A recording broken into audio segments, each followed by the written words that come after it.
एबे आसंतु जीवा आजिर अनुचिंता। ज्ञानी भक्त बंधु माने आजिर अनुचिंतारे मन रखिबे बद्य श्रेष्ठ चरक आपण माने ना शुणिथिबे। चरक, सुश्रुत, धन्वंतरी एमाने हेले बद्य श्रेष्ठ। बद्य श्रेष्ठ चरक गोटे सुंदर कथा कहिसंती। कौन कौनसी कारणरू जदि नाकरू रक्त पड़े देखिए किछि कारण नथिबो हठात नाकरू रक्त बाहरिबो। किछि कारण नथिबो, तार कारण कौन ही पारे?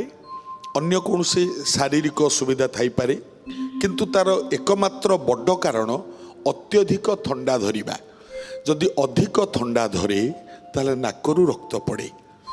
मन रखिबे जदि नाकरू थरे दुई थर तीन थर चार थर दि दिन तीन दिन चार दिन छाड़ी के रक्त पड़े, जो कारण भी रक्त पड़ू थाउ चरकंक कथा मानिले मंगल हब। कौन कहते आखुर जो रस दोरुओ बोली जहाँ कहती आखु आखु रस दोरुओ, ए दोरुओ सकाळे दिठोपा ए नाकपुड़े से नाकपुड़े दिठोपा, पुणी संध्या को ए नाकपुड़े दिठोपा से नाकपुड़े दिठोपा, दी दिन कि तीन दिन नाकपुड़ा मानकरे आखु रस दोरुओ दुई दुई दुई दुई ठोपा पकई दिंतु।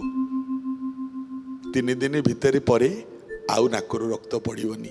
एक कथा बद्यराज चरक तांको पुस्तक रे उल्लेख करिसेंती। मानिले मंगल हब।